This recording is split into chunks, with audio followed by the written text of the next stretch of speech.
Good afternoon. I'm George Latimer, Westchester County Executive. This is Thursday, April 29th, and this is our second Westchester coronavirus update of the week as to the extent of the infection and our vaccination efforts here in Westchester County. As I always am, I'm joined by our Deputy County Executive, Ken Jenkins, who will be presenting some of the information that we have to share with you today. And our municipal visitor today is the town supervisor of the town of Newcastle, the Honorable Ivy Poole. And we're very happy to have Ivy with us to talk a little bit about what she's done. Town of Newcastle, if you don't know it, involves hamlets, Chappaqua, very well known, Millwood, and areas that border Mount Kisco and all the way over to Ossining. And so she has a very large and diverse town that she governs, and she'll share some of her thoughts in just a couple of minutes. Just to go over the statistics for you on the coronavirus outbreak here in Westchester, we're working off of numbers that were provided as of yesterday on the New York State Tracker. They've not yet been updated today. Oftentimes those updates happen right about this time of the day. So if you're watching this on tape, perhaps an hour or so later, you'll see some new numbers. But as of Wednesday, April 28th, we had 2,858 active cases of coronavirus, and that continues the trend that we've talked about now for the last 2 weeks of continued decrease in the number of active cases.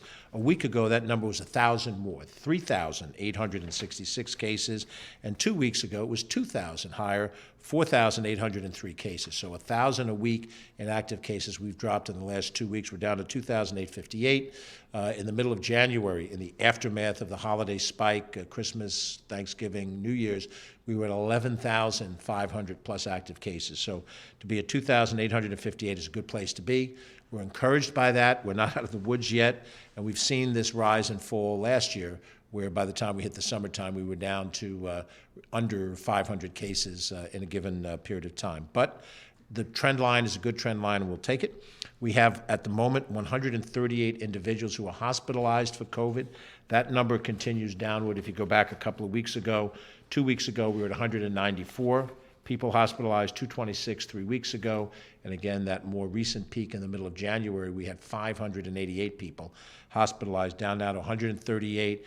And if the number of active cases represents the breadth of infection, the hospitalization represents the depth of the infection, how seriously it has affected a number of individuals. We've lost 2,254 individuals to COVID. In the aggregate, in the last week, we've lost 4 individuals, and each one a human tragedy. The numbers of fatalities have dropped fairly dramatically over a number of weeks. We were at times in the 30s and 20s, and now to have single digits. We've had nights where there's been no fatalities, and we hope that that is an important trend line as we go forward. What all of this means, most likely, we don't know because we don't always have a causal effect situation, but that what we're seeing is the impact of vaccinating a large portion of our population. Less people, even if exposed to the disease, are not testing positive for the disease, and therefore the vaccinations seem to be, pointing us in the right direction. We have, through yesterday, April 28th, from our 4 major vaccination sites, which would be the state-run county center and the Yonkers Armory and the county-operated Westchester Community College Gymnasium and our facility over on Court Street, White Plains Health Clinic. In totality, we've issued 325,000 vaccinations from the beginning of the vaccination period, which dates back to January. The county center has been operating for the longest amount of time. It's got the largest capacity. 2/3 of it, 223,000 vaccinations plus, have been given out at the county center. And that center continues to operate 7 days a week. It continues to operate 11 hours a day. And we're seeing now that the demand level for the vaccinations are starting to be fully satisfied by the amount of supply that is available. We're reaching a point now where in the beginning of this pandemic, it was very difficult to get an appointment. People went on the internet multiple times, couldn't get it, frustration. But now as we start to work through this, we're seeing that most people that want to get a vaccination have been able to get it. And we've complemented these 4 major areas with the state authorizing local pharmacies to be able to give out vaccinations. We've had these satellite pop-up locations that have come at various times in various parts of the county, and as we try to move around the county and get as many people vaccinated as we can. And we're encouraged that what this represents is a significant number of our population that's vaccinated. The numbers that we've seen right now is that if you count all the people that are fully vaccinated, we're in the high 30 percentile range, above a third, above 35%, fully vaccinated. 2-week period of time after the second vaccine. If you add to that the people that have had at least one dose of the vaccine, that number goes up to 45%. So if we go the next couple of weeks and everybody who had a first dose gets a second dose, will be fully vaccinated, 45%, approaching 50%. And I think during the month of May, with a little bit of luck, and now that the J&J product is back on the market with a one-shot vaccination, that we will hit and exceed the 50% mark in Westchester, 50% of our population being vaccinated. We are trending better than the state is. Of course, the state's a larger, more diverse entity, so it's a little harder to reach all corners of the state and all the different populations that comprise the state, particularly New York City of 8 million people. But here in Westchester County, 362,300 people have completed the vaccine series. That is a significant number of people. And when we started tracking these things back in January, if I would have told you that within 90 days, 100 days by April, we would have 362,000 of our neighbors, present company included, fully vaccinated, that seemed pretty much impossible. But the impossible has happened, and we're very grateful to the state. We're very grateful to the federal government, which has really started to speed this through, and we're approaching 500,000 people that have at least one vaccine dose. So all of that is very good news. I'm going to stop. We're going to talk a little bit more about what we're doing, but we'd like to ask the supervisor of the town of Newcastle to join us, Ivy Poole. Ivy has served on the town board prior to becoming supervisor, and she became supervisor 2 years ago. She's really done an exemplary job in a difficult environment, both professionally and personally, but we have great respect for the work that she's done. She is not seeking re-election this year, so we will continue to work together in her public capacity through the end of the year, but I know that her commitment to her community doesn't end on December 31st, and we're very proud to have her as a friend and as one of the leaders of Westchester County. Supervisor Ivy Poole.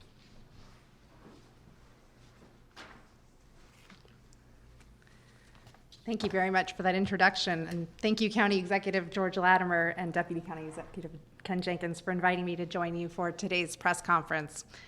I believe that the last time we were together at a press conference was actually last summer, when you came to Chappaqua during the outbreak that occurred subsequent to the high school graduation and related events that weekend. And I'm pleased to be back together under happier and more optimistic circumstances. I really cannot say enough about what a tremendous and beneficial partnership this has been with the county during the course of this pandemic. George, your leadership has been steady and clear-eyed and empathetic, and we really appreciate you in Newcastle.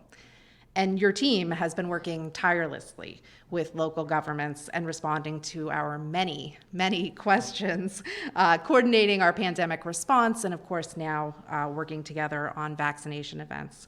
You've been communicating consistently and transparently, which has been so appreciated by those of us in local government as well as by the constituents with whom I speak. So after the graduation outbreak that I referenced earlier that happened back in July of 2020, the town of Newcastle passed local legislation to require mask wearing in all environments when social distancing was not possible. We were the first municipality in the state to take this action, which gave our local police the opportunity to enforce the governor's executive orders and policies regarding mask wearing. I'm proud of the proactive response that we took to this incident, and I'm also pleased to report that this action, along with the other public health measures that were enacted by the county and the state, really helped to control the spread of COVID-19 in Newcastle. That said, this week, we allowed our local law to sunset. So in order to follow the policy direction that was set by the CDC and adopted by New York State, which, as we all know, says that now folks who are fully vaccinated no longer need to wear masks when they are outdoors, except in certain circumstances, settings and crowded venues and so on and so forth. So while we're overjoyed to be able to lift these restrictions, we are approaching the future with cautious optimism, as I know everyone at the county is. Our success really depends upon the ability of folks to go out and get vaccinated. Being able to continue down this path means everyone needs to be able to do their part. So once again, I just want to say a big thank you to the county for their efforts and their work on making sure that all residents are vaccinated. From the early days of coordinating the lists of first responders to gathering the names of all of the municipal workers to be vaccinated, working with us and our senior services folks to put together the program to vaccinate homebound residents, and now looking at pop-up events throughout the county, particularly in the hard-to-reach communities. The county has been awesome, and we remain grateful to you all for that work. So again, thank you for inviting me to join you today, and thank you very much for your leadership and your partnership.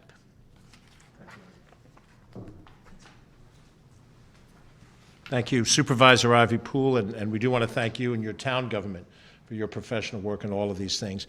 This type of a partnership, I think, is what residents expect. They expect to see different levels of government cooperate. Sometimes it happens so rarely that we think it's a big thing and they think it's exactly the way it should be every day of the week. But at least we're certainly trying, and your efforts have been exemplary. And I think it's important to understand what a county can do and what a county can't do. We can provide certain sort of resources, but on the ground in any of the municipalities, all the people that have come here as mayors and supervisors, they have the better means to be able to reach people where they live in their jurisdiction. They know their geography better, they know their demography better, and so it's when the county and the local governments mesh that good things happen. And I might add what we do with the school districts as well to try to help those things advance. And so we're very appreciative, Ivy, and the members of your board and your administrative team in the town. So thank you very much for that, and we're happy to have you with us. We try to continue to have our municipal partners with us for each of these updates. Westchester is a large and diverse county, and we have 45 municipalities. Everyone's a little bit different size-wise and where they're positioned in the county. Most people know the community they live in and maybe the next door community. But if you live in one corner of the county, you might not get into Chappaqua or Millwood, and you should. And as I always like to point out, there's always good restaurants there. And you'll have a good opportunity to learn more about this county that we're a part of, and with Newcastle as well. Going back to some of the things we want to announce, we want to highlight that our County Health Department clinic tomorrow begins hosting walk-up individuals for the Moderna vaccine. Now, that's people 18 years and older. If you're under the age of 18, you must have a Pfizer shot. That's the only one that's been authorized for those under the age of 18. But if you're 18 and over, Pfizer shots available. That's at our Westchester County Health Department clinic. No appointment needed, no age restriction, no career restriction. You walk up between 9 a.m. to 1 p.m., and that's at 134 Court Street in White Plains. And then if you're not familiar with it and you sort of look it up, it's between Quaropus Street and the Post Road on that section of Court Street. And there's parking across the street, so it's easy to access if you come into the city of White Plains. Our programs from some of the state programs are also now allowing for walk-up vaccinations and first come, first serve. And that obviously is a big change from when we started this, where we had to have appointments and vaccinations for vaccinations. And that worked well while we had a very high demand. As the demand and the supplier started to become more equally, it can be given out more easily. And frankly, that's the way most vaccinations are normally. If you get a flu vaccination, if you do your once-in-a-lifetime shot for pneumonia, whatever it is, it's a vaccine easily reachable whenever it is convenient for you to do it, and you get it on demand from your doctor or your pharmacist and so forth, and now we're getting closer to that number. People can sign up in advance if they would prefer, and that link will be posted in the comments section of this Facebook. So if you look down under comments, Catherine Chaffee, our Director of Communications, will post this rather long link, and you'll see it down, and you can click onto that, and that will give you the information that you would need for that purpose. And if you have any other questions, you can certainly go to our website, westchestergov.com.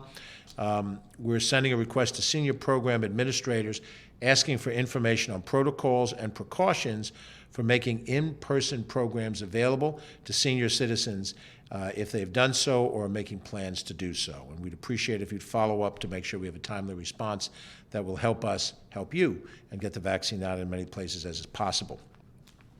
Number of weeks ago, it seems like forever ago, we created a Westchester County dashboard. If you remember back when, we had maps that we issued twice a week, which gave some information about cases, and we all followed the map every day, the 5 days of the week that we were producing them. Now we have a dashboard that's updated on a regular basis, and we've tried to provide information in a more convenient fashion as it is made available to us, and then format it in a way so that you can look at it. We now have vaccination information that's not just aggregate countywide vaccination information, which we had at the outset, but now broken down by zip code. Keep in mind, every statistic that we report on our dashboard is reported to us by the state of New York. It's the state of New York that gets the information in from every vaccination site, every test site, hospitals, nursing homes, centers. All of that reports into New York State. And then when you sign up and you're asked for an address, you get a zip code. And that zip code will determine what municipality you're in. That's how we regurgitate that information. And now by zip code. So you get more of a condensed version, more detailed version of vaccinations, not just infection, number of cases, but now vaccinations by zip code. Now, zip codes can be fairly large. 10583, the zip code that's attached to Scarsdale, also includes the village of Scarsdale and portions of Yonkers, Eastchester, Mamaroneck, a number of surrounding communities. So knowing that you're in a particular zip code alone does not necessarily tell you more of that micro information, but again, we report that information that we're provided by the state as a means of transparency so that you can see more of what's happening and you're more alerted to what those things are.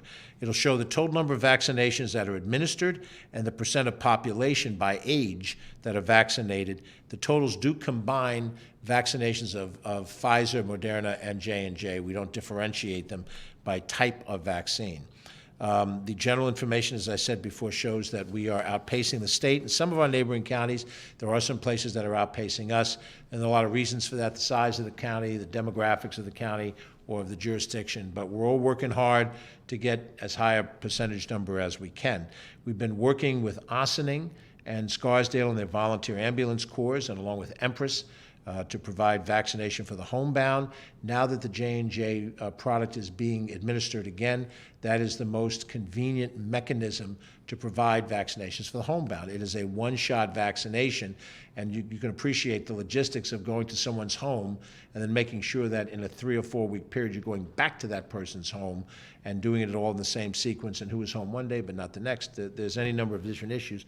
So we're encouraged by the fact that we can do the J&J vaccinations and target it for homebounds, and we appreciate the work of the Ossining and the Scarsdale Volunteer Ambulance Corps, who really stepped up and said, we can do these things, and we're prepared to do them, and they've been just exemplary. We have plenty of vaccines for those who are interested in getting it now. You're going to see a lot of things on Facebook where we open up links. These were things that we would open up to the public, and in an hour, all of the available spaces were taken. And now we're in a different situation. So we're happy to make this available to you. You can call 995-7425, our Westchester County Department of Health, if you want to make an appointment with any of the different locations. You can go on the website, health.westchestergov.com. Some of these things will appear below your screen, and some of them are available if you go on our website. But this is important, and this is the only path out of this. We all want normal. We don't want to take a mask off just because I'm far enough away from Ken. You want to be able to live your life without the mask. You want to live your life without having to social distance. You want to be able to enjoy going to a Broadway play again, going to see a baseball game, seeing your children participate in a sport. All of these things, going out to dinner, going out shopping, just seeing old friends and hugging them if that's appropriate, or giving them a warm handshake. All of those things come when we get through this pandemic, and the vaccine is the path by which we get through it. I know there's vaccine hesitancy. We'll chat about that in just a second. There have been some changes in policy by the state of New York. We're encouraged that things are opening up some, and Ken is going to cover what some of those changes are as brought down with graduation and other events. Ken.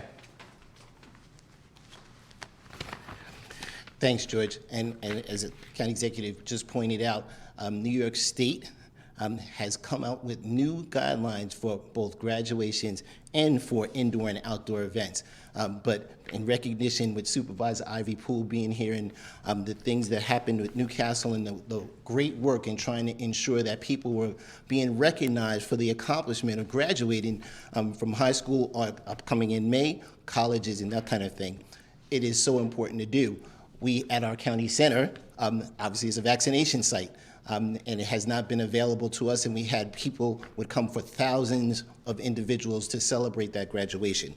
So starting on May 1st, indoor and outdoor graduation and commencement ceremonies will be allowed with limited attendance capacity, depending on both the event size and the location. So whether it's indoors, at a stadium, at a theater, in a facility, or outside a parking lot or anything like that. We made both the Croton Point Park and Playland Parks available last year, and certainly the county executive in our weekly meetings with the superintendents has continued to offer county sites to help make sure that people can be recognized as should be for their graduations from high school. You must follow the state's strict health and safety protocols. And we cannot tell you how many emails that we get here to the county executive and to the team that are challenging the state protocols. Again, we are clearly saying New York State sets the guidelines. The county health officers continue to enforce those laws that come from the state. Those policies come directly from the state. There isn't flexibility. You can't move those things around. No matter how many times you call, write, or email the county executive to make sure that that happens, that is not how that works. The state sets that up.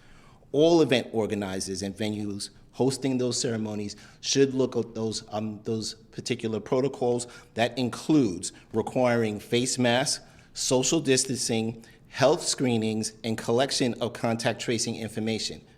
For those events that exceed 100 people indoors or 200 people outdoors, the event organizers must also verify with the local health department and require those attendees to show proof of a recent negative test and or completed immunization prior to entry. Again, just to reiterate, it's 2 weeks after the final dose of whichever vaccination you said, 2 doses for Moderna and Pfizer, or the 1 dose Johnson & Johnson vaccine. 2 weeks after that, you'll be eligible to go to the Excelsior Pass, or making sure that you bring your card with you to show that.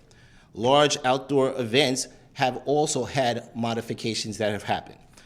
Ceremonies for over 500 people at outdoor venues will be limited to 20% of the capacity available at venues with a total capacity of 2,500 or more. Medium-scale ceremonies of 201 to 500 people at outdoor venues will be limited to 33% of capacity. Small-scale ceremonies up to 200 people or 2 attendees per student at outdoor venues will be limited to 50% of the capacity. Again, all of these things, and I know the team is putting up links to the website to make sure to continue to follow up on those in the bottom section or in the comments section if you're watching on Facebook. But the fact of the matter is you need to do this and watch this. Proof of the negative test or proof of completed immunization is optional for those events that are less than 200. For indoor events, large-scale ceremonies over 150 people at the indoor venues will be limited to 10% of the capacity, and that's applicable to venues with a total capacity or 1,500 or more. That would be like the county center. Medium-scale ceremonies of 101 to 150 people in indoor venues will be limited to 33% of the capacity, and small-scale ceremonies of up to 100 people, or again, 2 attendees per student at indoor venues will be limited to 50% of the total capacity. Again, the proof of a negative test result or proof of completed immunization for the small-scale event is optional. There are so many changes and they continue to happen. Please make sure to take a look for those folks that are trying to arrange these ceremonies. Take a look at the website for westchestergov.com. The health department website is pointing you to the state, and continue to call if you have additional questions. Thanks a lot. Thanks, Ken. And I just want to reinforce a point that Ken made. These standards are being created and administered, and they're established by the state through the governor and the executive branch. Our task with the county health department is to implement that which policies have been made. Where we're given discretion in very specific areas, we were given discretion for high-risk sports a couple of months ago. We still control our own recreational facilities, so we make decisions on that. Those decisions we will make ourselves, what we open in terms of recreation. This Sunday, we open up a bicycle Sunday. That falls outside of these prohibitions. But these standards are created by the state. We're appreciative that things are opening up more. We hope they do open up, and we hope that's coordinated along with the reduction in infection and the increase in vaccinations, because it's those things together that allow us to open up the society safely, and so that the virus does not continue to rampage and, of course, cause illness and death. With that, we're going to see if you have any questions from the press. Catherine Chaffee, our Director of Communications. Yes, we have two questions from Samantha Crawford from News 12. The first one is, are you seeing any slowing in the rate of vaccinations? And if so, what particular age group? I do think, Samantha Crawford from News 12, we are seeing less of a demand. I think what's happened is that the pent-up demand, and heavily targeted to seniors, has been fulfilled by those seniors who can negotiate the process, and where we have incentivized by having satellite centers, pop-up centers near where they live, and those kinds of efforts. There is certainly true that the younger demographic, and I would say under the age of 30, people in that 18 to 29 category are less likely to get the vaccine. Perhaps they feel less vulnerable to the virus. If they get it, it may not manifest symptoms, and they're less likely to get it based on their natural health. I think that could be the thinking behind that. But as we try to get beyond 60% and approach this herd immunity number somewhere out there in the 70 range, as the professionals tell us nationwide, we're going to have more of that younger cohort agree to take the vaccination in order to make sure not only that they're safe, because maybe their immune system is such that it can fight it off, but you can get the disease and then give it to other people. And the vaccines does not ensure that you will 100% not get the vaccine, get the virus, but it gives you a greater likelihood of being healthier with it, so you're less likely to be sick and less likely to die. But a young person could get the virus and could pass it on to other people, and could reach somebody who's vulnerable enough to suffer by having got it. So we think that it makes sense for everybody at every age cohort to do this. We recognize that there are certain ideology things out there. I don't think that follows a demographic, but people who have a philosophical belief, certainly the people who wouldn't take any vaccination of any sort, that's philosophy, and people who somehow still view this pandemic as not as serious for whatever reasons. And there is a significant number of people that believe that. We have not yet reached the point at which we've exhausted the demand of people that want the vaccination, so we're going to continue to try to satisfy that demand. And if it takes us a month to get there and we're somewhere in the 60% range, that's our immediate priority. But we're going to have to start showing focus on those with vaccine hesitancy and be as creative as we can to try to get a message to get at least some additional percentage beyond those that are already willing to take the vaccination to go forward and do that. And the next question, which is also our last question, is from Samantha as well. What steps is the county taking to get young people vaccinated, particularly those ages 16 to 25? Well, we're looking at what promotional tools are at our fingertip, and to try to, get a message across. We've developed, and I don't take any personal credit for this, but talented people on our team developed a flyer that's going to go out in a backpack, or kind of prematurely announcing this through the schools, so children will take it back home to their parents. Generally, the parents of school-age children are younger parents, and may fall in ridges of age availability. We hope that will, sort of reinforce a message. We have public service announcements that are targeted to different demographic groups.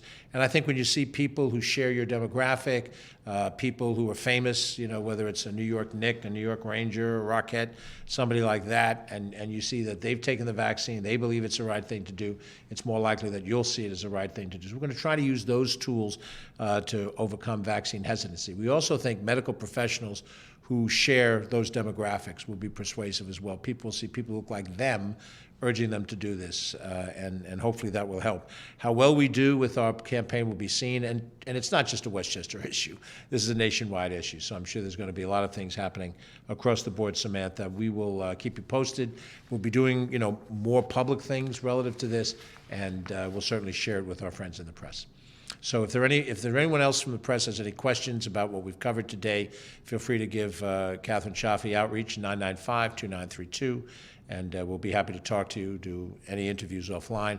I'm sure Supervisor Poole would be interested in hearing from you if you'd like to reach out to her, and you can go to the Newcastle town webpage, and there's information on how to contact the elected officials of Newcastle.